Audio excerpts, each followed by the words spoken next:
protéger le conjoint survivant, donc déshériter ses enfants, hein. Ce qui va au conjoint ne va pas à ses enfants, ou plus tard. Alors, ma pratique, hein, quand je veux protéger un conjoint, ben, regardez, d'une société civile où le conjoint survivant ou le concubin survivant, même peut-être, ou parce qu'il veut pas du tout, oui, concubin, parce qu'il veut pas du tout signer un papier, ni paxé, ni marié, ben, les droits de mutation sont de 60% étrangers, mais j'ai pas besoin de donner un capital pour protéger l'autre.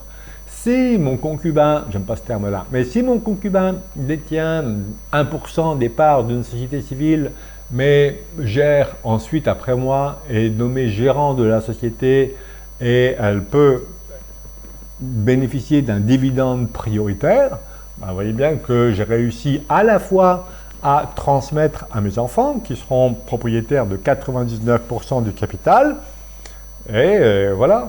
Et madame pourra jouir du patrimoine. Après, tiens, je suis en train de rédiger les statuts justement pour éviter que madame dilapide, parce qu'elle a un enfant d'un premier lit, donc fasse des retraits inconsidérés de la société pour éventuellement le transmettre à ses enfants.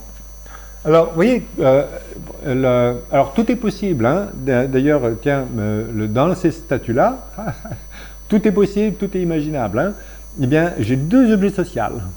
J'ai l'objet social lorsque j'ai le gérant qui est le créateur de la société, et bien, tant qu'il est gérant, eh bien, à ce moment-là, il a les pouvoirs les plus larges, et il peut même, hein, puisque les pouvoirs du gérant, c'est l'objet social, donc il peut même vendre tout le bien, tous les patrimoines détenus par la société, et en cas d'incapacité d'agir, la gérance est confiée à madame. Et à ce moment-là, ben non, l'objet social, il n'y a pas la vente possible. Mais tout ça, c'est dans l'objet social.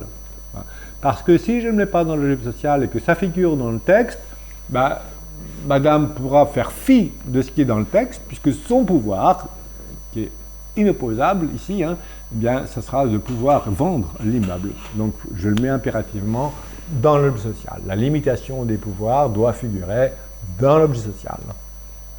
Protéger avantage des droits en usufruit, donc bénéficie d'un complément de revenu toute sa vie, et le nu propriétaire ne peut pas vendre le bien sans son consentement. Ouais, bah je m'en méfie. Hein. Bon. Donc, alors, voici les droits légaux du conjoint. C'est pour ça que je vous invite à interroger vos clients chefs d'entreprise.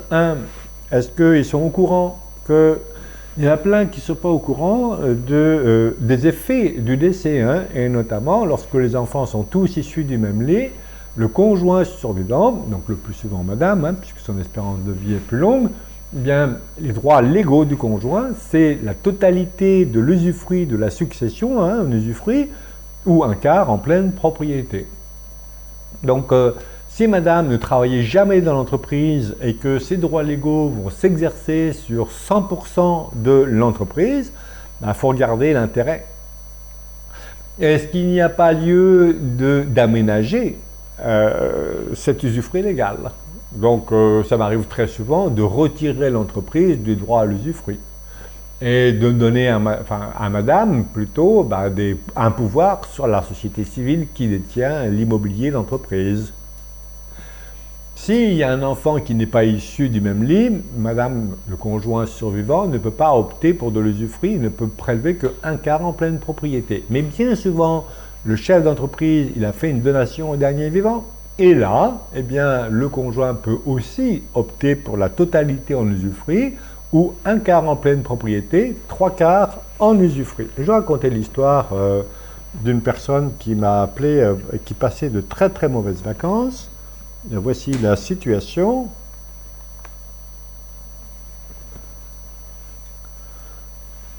Méfiance, hein, de l'usufruit légal, hein, qu'on est ici. Hein. Donc, alors, je parle toujours de la personne, hein, de l'arbre généalogique. Voilà, donc ici, il était avec sa sœur dans l'entreprise. Pardon, c'était un second mariage. Donc, voilà. Et bon, il était avec sa sœur ici. Monsieur chef d'entreprise, il s'est marié en séparation de biens, mais avec une donation. Donc, séparation de biens, donc vous voyez la philosophie, il ne voulait pas mélanger les choses. mais on lui a fait signer une donation au dernier vivant, et puis il signe sans poser de questions. Bon. Et à son décès, eh bien, il a fait une donation au dernier vivant, eh bien, sa nouvelle femme, qui a l'âge de ses enfants du premier lit, hein, c'est lui qui m'interroge, qui me téléphone là, et me demande, mais Monsieur Royal, qu'est-ce qui va se passer avec l'autre là qui va... elle vient de prendre l'option 1/4 en pleine propriété, 3/4 en usufruit sur la succession. Donc la succession, l'entreprise est dans la succession. Madame prend l'option la plus forte pour elle. Eh bien, les 2 enfants sont nus propriétaires. Madame est une artiste, elle n'a jamais travaillé dans l'entreprise. Les 2 enfants reçoivent la nue propriété, ils sont là. Tous les matins, il allait travailler pour elle. Là. Monsieur qui passait des vacances à l'étranger, il a dit, je rentre tout de suite, la première chose que je vais faire, je vais déposer le bilan pour reconstruire une société, mais il est hors de question que tous les matins je me lève pour travailler pour l'autre, là. Donc, vous voyez qu'il faut être attentif à la pérennité de l'entreprise familiale. Hein. Et l'entreprise familiale, vous voyez bien que ça va à l'encontre de la pérennité de l'entreprise familiale. Donc, j'informe mon client. Est-ce qu'il est informé de cela? C'est une des premières choses. Hein. Voilà. Dès que je fais l'arbre généalogique, je regarde si le conjoint travaille dans l'entreprise. S'il ne travaille pas, je regarde les dispositions. Est-ce que vous avez fait, est-ce que les enfants sont tous issus du même lit? Oui. Donc, madame pourra opter pour l'usufruit d'une entreprise dont elle n'a jamais travaillé. Et si les enfants y travaillent, ils devront travailler pour maman. Est-ce que c'est souhaité? Est-ce que le client est informé de cela? Donc, vous avez déjà du boulot. Hein. Ouais. Mais bien souvent, on passe outre ça. Je le vois bien. Et s'il y a une donation d'un vivant, voilà. Vous vous rendez compte? Enfin. Des questions?